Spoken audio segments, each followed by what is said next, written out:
इस समय दुनिया में दो मेजर वॉर चल रही हैं, जिसके चलते ज़्यादातर ताकतवर देशों ने अपनी साइड्स चुन ली हैं और ना जाने कब दो देशों के बीच चल रहा युद्ध एक और वर्ल्ड वॉर को शुरू कर दे।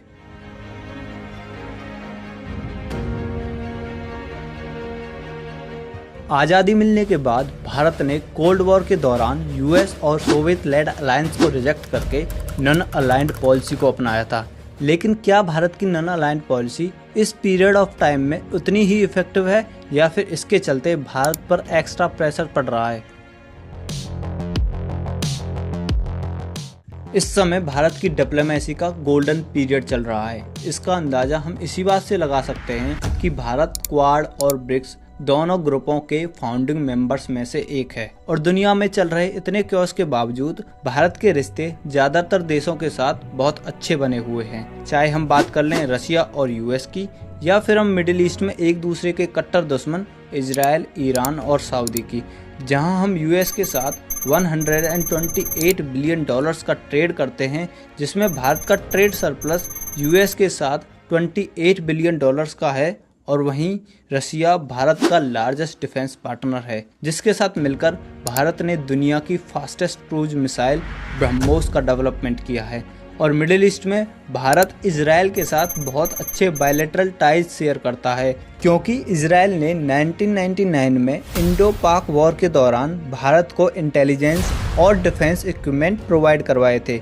जिनसे भारत को कारगिल वॉर को जीतने में बहुत ज़्यादा मदद मिली थी। और यूएस के इतने सैंक्शंस के बावजूद ईरान में आज भारत सरकार चाइना के रोड एंड बेल्ट इनिशिएटिव को काउंटर करने के लिए चाहबार पोर्ट को डेवलप कर रही है। और इसी के साथ सऊदी अरेबिया की तरफ से भारत में 100 बिलियन डॉलर्स की इन्वेस्टमेंट हो रही है। भारत ने यह सब अचीव किया है आज़ादी के बाद से चली आ रही अपनी नॉन अलाइंड पॉलिसी की वजह से। यहाँ नॉन अलाइंड पॉलिसी का मतलब आंख बंद करके दुनिया में चल रहे मेजर इवेंटों से दूर रहना नहीं है, बल्कि दुनिया में मौजूद अलायंस से दूरी बनाकर अपनी इंडिपेंडेंट पॉलिसीज़ और इंटरेस्ट के अकॉर्डिंग सही फैसला लेना है, जिसका एग्जाम्पल हम India Russia oil trade deal में पहले ही देख चुके हैं, जहां रशिया यूक्रेन के बीच चल रहे कॉन्फ्लिक्ट की वजह से यूएस और वेस्टर्न कंट्रीज ने रशिया पर बहुत सारे सैंक्शंस लगा रखे हैं,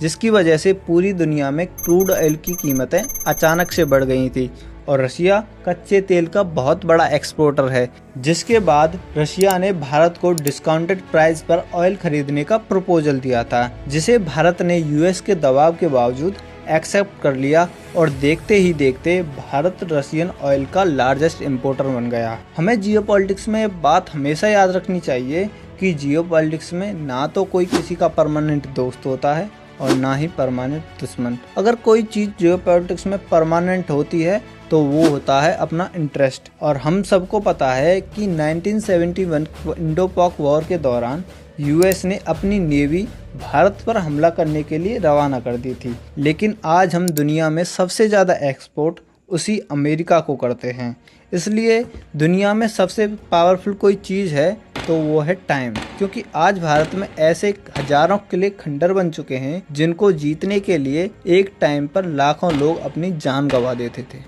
इसलिए हमें टाइम के साथ अपनी पॉलिसीज और स्ट्रेटजीज को चेंज करते रहना चाहिए, नहीं तो टाइम निकलने के बाद हम अपनी इम्पोर्टेंस भी खो सकते हैं। भले ही आज Bharat officially Russia Ukraine war में एक न्यूट्रल फोर्स की तरह एक्ट कर रहा है, लेकिन यह हम सबको पता है कि इस कॉन्फ्लिक्ट में भारत का झुकाव रशिया की तरफ ज़्यादा है, क्योंकि रशिया और भारत एक दूसरे के साथ डीप हिस्टोरिक टाइज शेयर करते हैं। इसलिए इस कॉन्फ्लिक्ट के दौरान जितनी भी बार यूएन में रशिया के खिलाफ रिजोल्यूशन लाया गया है, उसे लेकर भारत ने हर बार एब्सटेन ही किया है। और इस चीज को भारत ने अभी तक यूएस के साथ बहुत अच्छी तरह से बैलेंस भी किया है। लेकिन इस समय चाइना और रशिया मिलकर ईरान को सपोर्ट कर रहे हैं और इसी के साथ चाइना साउथ चाइना सी में अपनी मिलिट्री प्रेजेंस बढ़ा रहा है, जिससे ताइवान, फिलीपींस और जापान की सॉवरेनिटी के लिए एक डायरेक्ट थ्रेट क्रिएट हो रहा है। और ये सब यूएस की अलाइ कंट्रीज हैं, जिनकी प्रोटेक्शन की जिम्मेदारी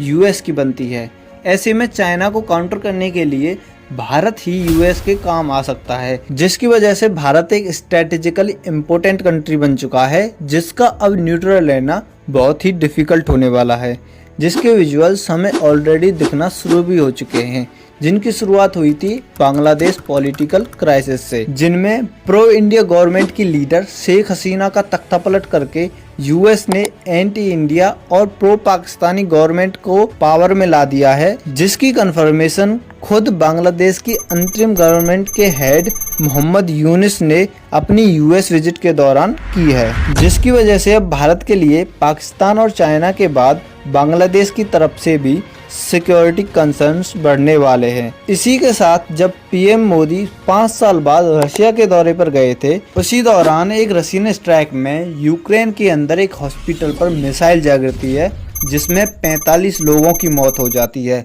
जिसके बाद अचानक से वेस्टर्न मीडिया में भारत के खिलाफ बहुत सारे आर्टिकल पब्लिश होना शुरू हो जाते हैं और US ambassador to India Eric Garcetti एक प्रेस कॉन्फ्रेंस के दौरान भारत को वार्निंग देते हुए बोलते हैं कि नो वॉर इज डिस्टेंट, जो इनडायरेक्टली भारत के लिए चाइना के साथ होने वाली वॉर के ओर इशारा था। और इसी दौरान अचानक से खालिस्तान का मुद्दा भी तूल पकड़ लेता है और एक इंडियन सिटीजन को यूएस द्वारा खालिस्तानी टेररिस्ट गुरवंत सिंह पन्नू के मर्डर प्लॉट में शामिल होने के आरोपों के चलते अरेस्ट कर लिया जाता है। अमेरिका और वेस्टर्न कंट्रीज के प्रेशर के चलते पीएम मोदी रशिया के तुरंत बाद यूक्रेन के दौरे पर जाते हैं और जेलेंस्की के साथ मीटिंग करते हैं। अगर मीडिया रिपोर्ट्स की माने तो पीएम मोदी की रशिया विजिट पुतिन के प्रेशर के चलते फाइनल हुई थी, क्योंकि पीएम मोदी की रशिया विजिट की अनाउंसमेंट भारत से पहले रशिया के द्वारा कर दी गई थी। हालांकि पीएम मोदी की रशिया विजिट से कोई ज्यादा बड़ी डेवलपमेंट सामने नहीं आई है, लेकिन पुतिन दुनिया को एक मैसेज देना चाहते थे, जिसके अकॉर्डिंग आज दुनिया के 2 पोटेंशियल पावर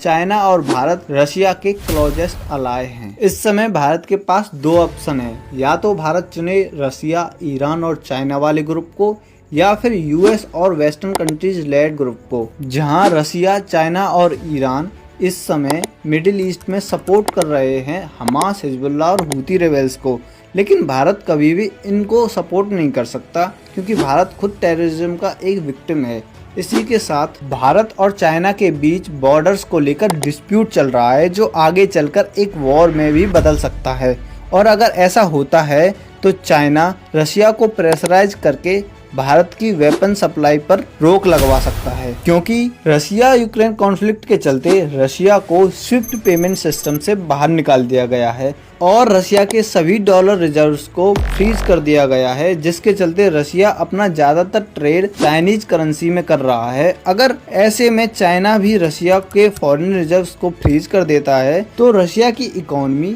मात्र कुछ ही दिनों में कोलैप्स हो जाएगी और भारत अपनी ज्यादातर डिफेंस नीड के लिए रशिया पर बहुत ज़्यादा डिपेंडेंट है। इसलिए भारत सरकार ने दूसरे देशों पर अपनी निर्भरता को कम करने के लिए बहुत सारे डिफेंस इक्विपमेंट्स की मैन्युफैक्चरिंग भारत में ही शुरू कर दी है, जो पहले दूसरे देशों से इंपोर्ट किए जाते थे। यह हम सबको पता है कि यूएस एक अपॉर्चुनिस्टिक कंट्री है जो अपने फायदे के लिए कुछ भी कर सकता है, लेकिन भारत अगर अपनी इकोनॉमी को इसी तरह आगे बढ़ाना चाहता है तो भारत को अपने रिश्ते यूएस के साथ अच्छे बनाए रखने पड़ेंगे, क्योंकि भारत की इकोनॉमी अभी इतनी स्ट्रॉन्ग नहीं है जो यूएस सैंक्शंस के बाद भी सरवाइव कर सके। नो डाउट भारत एक राइजिंग पावर होने के साथ साथ एक पोटेंशियल सुपर पावर भी है, जिसके चलते भारत की फॉरेन पॉलिसी किसी भी मुद्दे को लेकर स्ट्रेट फॉरवर्ड रही है। लेकिन आने वाले समय में भारत पर रशिया में होने वाले ब्रिक्स समिट में ब्रिक्स करेंसी को लेकर रशिया और यूएस दोनों तरफ से ही बहुत ज़्यादा प्रेशर आने वाला है।